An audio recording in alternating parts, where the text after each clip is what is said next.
Carl Jung discovered something that would make every manipulator's blood run cold. Empaths don't just feel more deeply than others.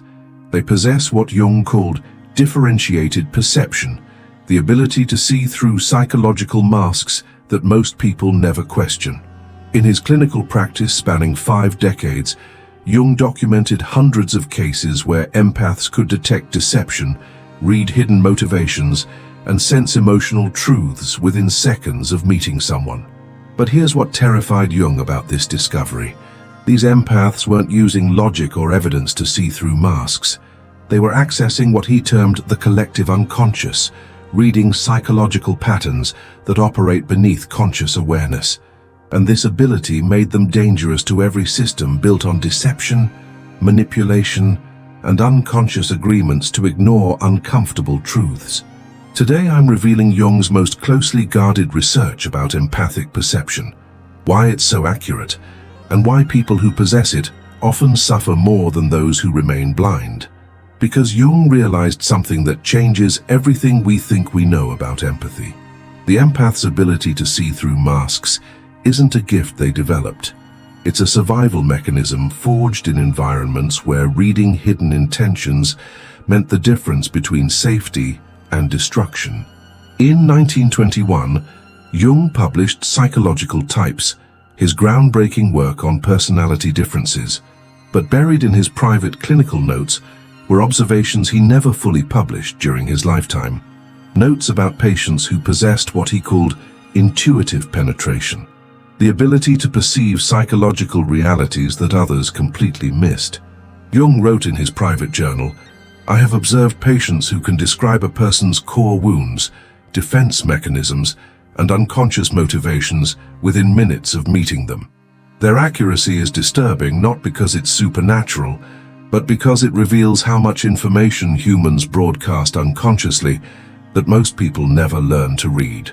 One case particularly haunted Jung throughout his career.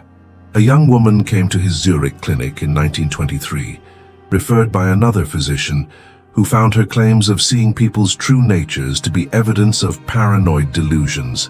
She told Jung that she could feel when people were lying, sense their hidden pain, and detect manipulation before it fully manifested in behavior.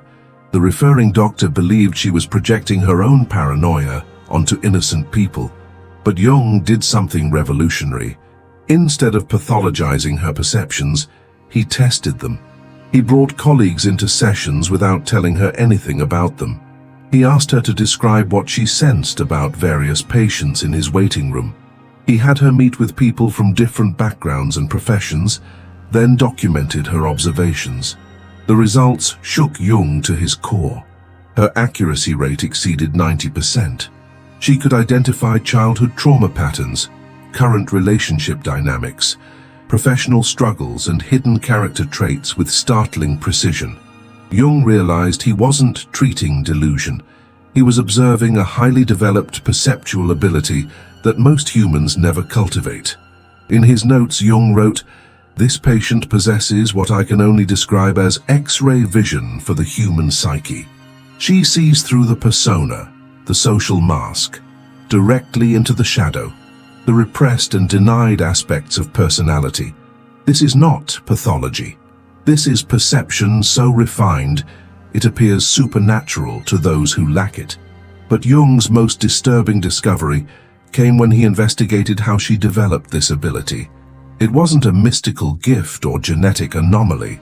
It was a survival adaptation forged in a childhood where reading her alcoholic father's mood shifts meant the difference between safety and violence. She had learned to detect micro-expressions, voice tone shifts, body language changes, and energy patterns that signaled incoming danger. By age 7, she could predict her father's explosive episodes hours before they occurred. By adolescence, she could read anyone's emotional state with the same precision. Jung realized he had discovered something profound about empathic development. The ability to see through masks isn't mystical intuition. It's highly developed pattern recognition born from necessity. Empaths become human lie detectors, not because they want to, but because they had to in order to survive environments where other people's hidden emotions pose genuine threats. This changes everything about how we understand empathic abilities.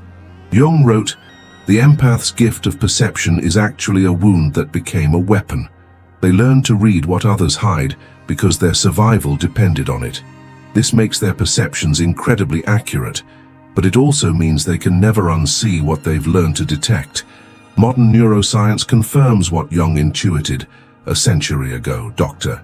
Judith Orloff's research on empaths shows that highly sensitive individuals have hyperactive mirror neuron systems, allowing them to unconsciously absorb and process others' emotional states.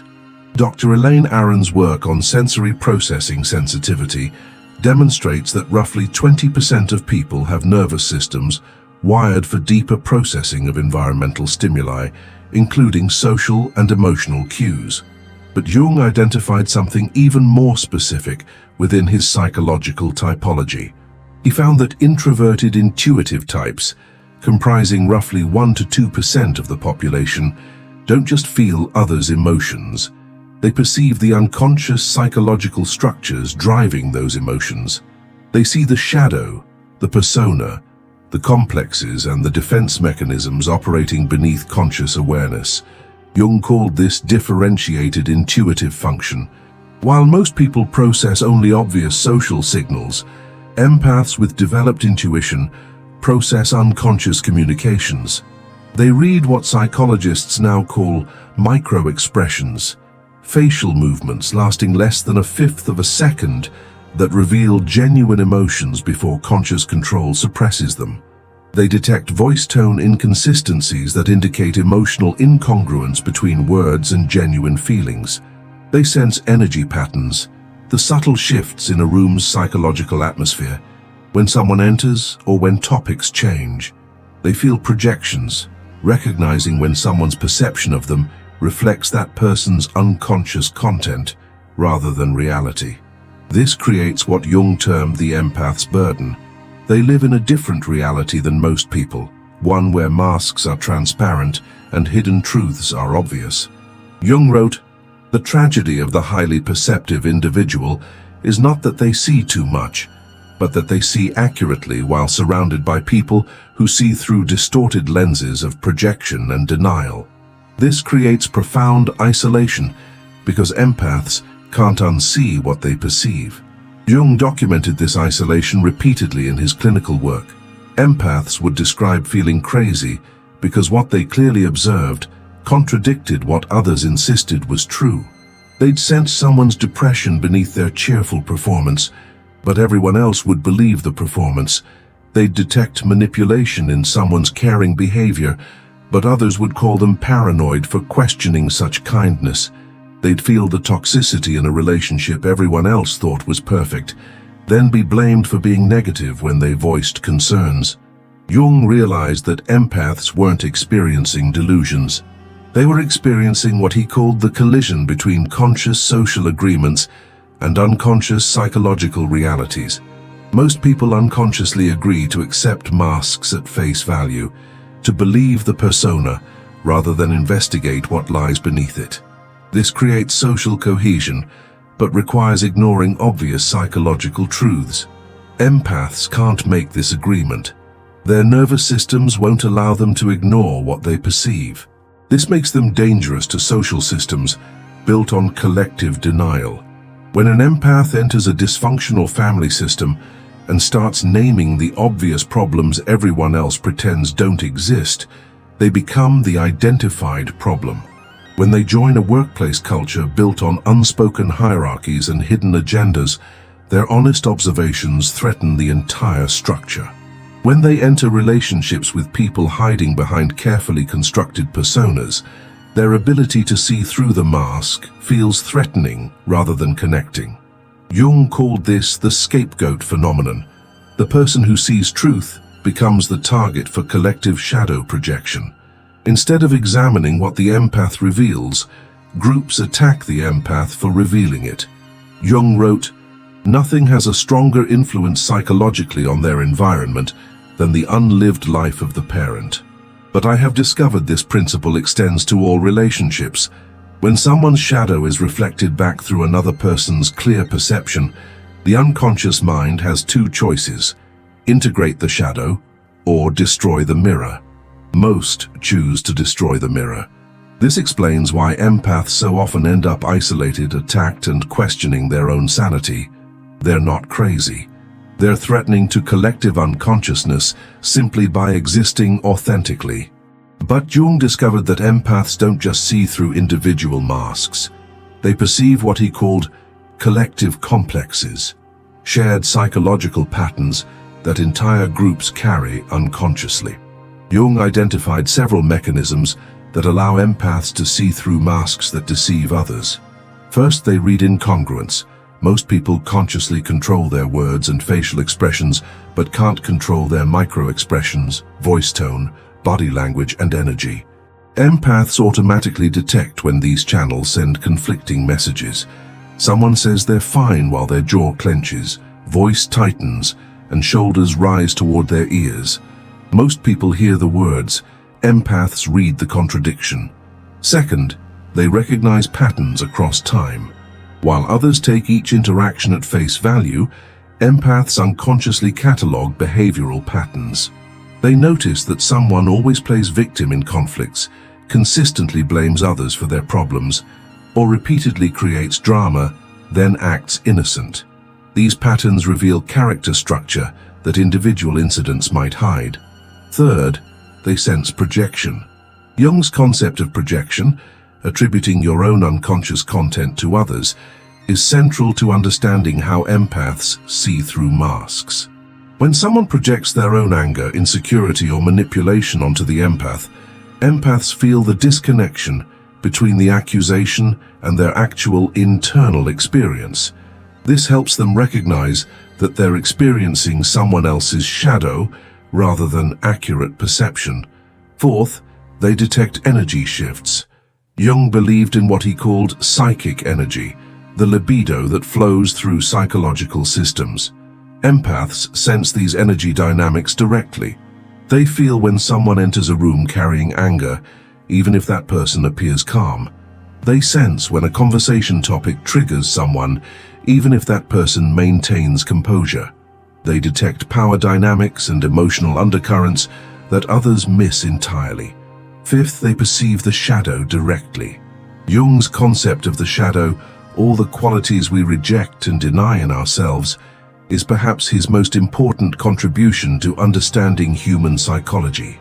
Empaths have developed the ability to see others' shadows clearly.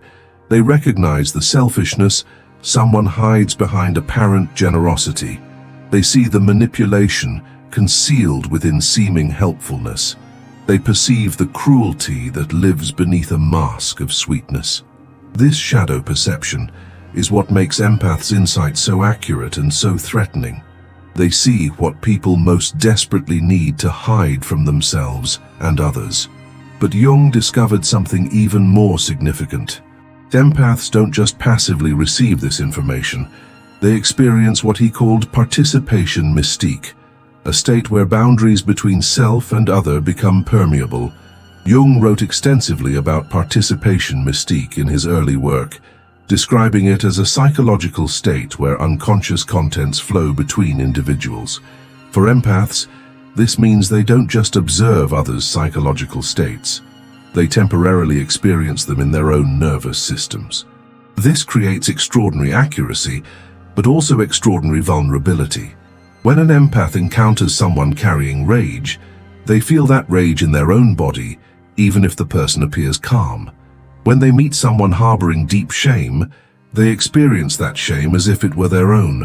When they interact with someone wearing a mask of confidence over core insecurity, they feel both the performance and the hidden vulnerability simultaneously. This is why empaths often report feeling exhausted after social interactions. They're not just managing their own emotional states, they're processing everyone else's unconscious psychological content. Jung called this the empath's double burden. They carry their own psychological material plus everyone else's that they've unconsciously absorbed. But Jung discovered a crucial distinction. Untrained empaths absorb this material unconsciously and become overwhelmed by it. Trained empaths learn to perceive it consciously without absorption. The difference between these two states determines whether empathic perception becomes a curse or a superpower. Jung developed what he called the individuation process, specifically to help highly sensitive patients learn conscious relationship with their perceptive abilities. The first stage Jung called conscious recognition. Empaths must learn to distinguish between their own emotional content and what they're perceiving or absorbing from others. Jung taught patients to ask themselves, is this feeling mine, or am I reading someone else's emotional state? This simple question creates what Jung termed psychological discrimination, the ability to separate self from other at the energetic level. Most empaths never learn this skill. They feel everything as if it's their own, never realizing that much of what they experience originates outside themselves. The second stage involved shadow integration.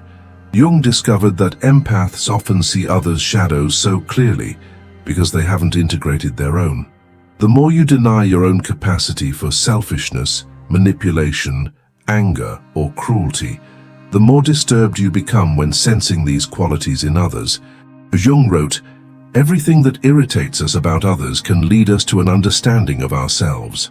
For empaths, this means recognizing that every quality they perceive in others exists within themselves as well. This doesn't make them bad people. It makes them complete people who can see clearly without judgment. When empaths integrate their own shadows, something remarkable happens. They can perceive darkness in others without being disturbed by it. They recognize manipulation without feeling threatened. They see through masks without needing to expose or fix the person wearing them. The third stage Jung called conscious boundaries. Empaths must develop what he termed psychological containers, the ability to perceive others' content without absorbing it permanently.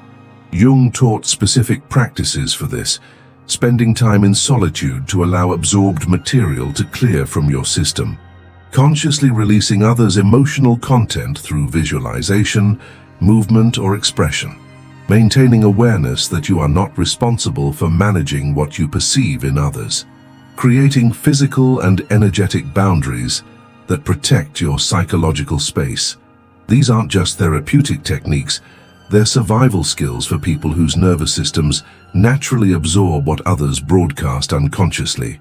The fourth stage involved what Jung called conscious participation. Instead of being overwhelmed by what they perceive, empaths learn to use their abilities strategically. They choose when to engage their perceptive gifts rather than having them constantly active. They decide which relationships warrant deep empathic engagement and which require protective boundaries. They learn to offer their insights skillfully rather than overwhelming others with observations people aren't ready to hear. This transforms empathic perception from an uncontrolled flood of information into a refined instrument for understanding. But Jung warned about specific dangers that empaths face when they begin seeing through masks clearly. The first danger he called inflation. When empaths realize how much they see that others miss, they can fall into spiritual superiority. They start judging others as unconscious, asleep, or unable to see truth.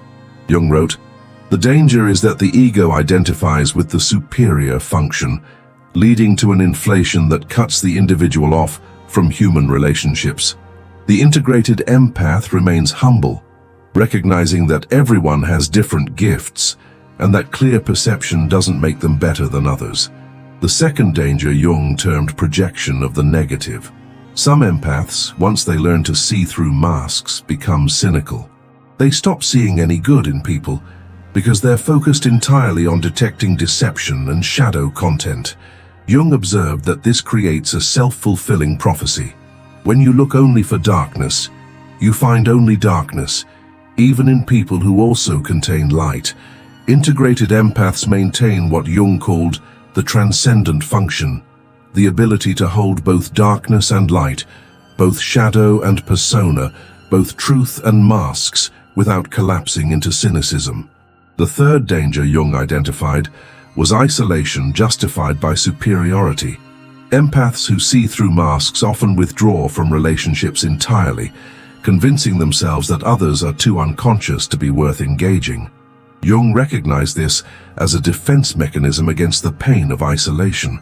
Instead of acknowledging that they feel lonely and misunderstood, empaths tell themselves they've chosen solitude because they've evolved beyond needing connection. Jung wrote, "The individuated person does not withdraw from the world but engages with it more consciously. True integration leads to conscious connection, not defended isolation." The fourth danger involved what Jung called the savior complex. Some empaths become addicted to exposing others' masks, believing it's their mission to wake people up or reveal truth. This creates endless conflict because most people aren't asking to have their masks removed. Jung observed that integrated empaths learn to respect others' defenses. They recognize that masks serve protective functions and that forcibly removing someone's psychological protection causes harm rather than healing.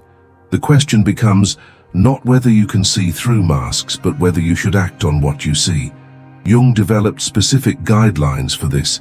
Consider whether the person has asked for your insight or whether you're imposing it unwanted. Assess whether they have the psychological resources to integrate what you're perceiving. Evaluate whether revealing what you see serves their growth or merely satisfies your need to be right. Recognize that sometimes the kindest thing is to let people maintain their masks until they're ready to remove them themselves. This wisdom transforms empathic perception from a weapon that wounds into medicine that heals. Jung spent decades studying what separated empaths who thrived from those who suffered. The key difference wasn't the ability to see through masks, but the relationship they developed with that ability. Empaths who suffered remained identified with their perceptions, believing that everything they sensed must be spoken, acted upon, or fixed. Empaths who thrived learned to hold their perceptions lightly, recognizing them as information rather than imperatives for action. Jung called this conscious witnessing. You see clearly but remain unattached to what you see. You perceive accurately but don't need others to validate your perceptions. You recognize masks without needing to remove them. This creates what Jung termed psychological sovereignty, the ability to know your own truth independently of whether others acknowledge it. The empath who develops this sovereignty becomes truly dangerous, not to others, but to systems built on collective unconsciousness. They can't be gaslit because they trust their perceptions absolutely. They can't be manipulated because they see through tactics before they're fully formed. They can't be used because they recognize exploitation immediately. This is why Jung believed that individuated empaths represented the evolution of human consciousness itself. They demonstrate that humans can develop beyond accepting masks at face value, beyond collective agreements to ignore obvious truths, beyond unconscious participation in systems built on denial. Your ability to see through masks isn't a malfunction in your psychological wiring. It's an advanced feature of consciousness development. You're not broken because you perceive what others miss. You're seeing accurately while surrounded by people whose perceptions are filtered through denial, projection, and unconscious defense mechanisms. The question isn't whether your perceptions are real. The question is whether you'll develop the integration skills necessary to use what you see wisely. Jung's work offers empaths a path from overwhelming perception to conscious wisdom, from isolation based on superior awareness to connection based on integrated understanding, from suffering under the burden of seeing too much to serving consciousness evolution through seeing clearly. The world needs your perceptive abilities desperately. Every system built on deception, every relationship based on masks, every collective agreement to ignore uncomfortable truths depends on people remaining unconscious. Your ability to see through these masks threatens the entire structure of unconscious human interaction. This makes you dangerous in the most important way possible. You represent what Jung called the conscious minority, individuals whose psychological development precedes collective readiness. You see what humanity will eventually need to acknowledge, but isn't ready to face yet. Your perceptions prepare the ground for collective awakening that must come if humans are to evolve beyond current limitations. Jung believed that people like you, empaths who learn to integrate their perceptive gifts consciously, serve as consciousness pioneers for the entire species. Your personal development isn't just about your individual healing. It's about preparing humanity for psychological evolution that's desperately needed. Every time you trust your perceptions despite others denying them, you strengthen the collective capacity for truth. Every time you maintain your boundaries despite pressure to absorb others' content, you model psychological sovereignty. Every time you see through masks without attacking the person wearing them, you demonstrate that consciousness can be fierce and compassionate simultaneously. This is Jung's ultimate message to empaths who see what others miss. Your gift isn't your burden.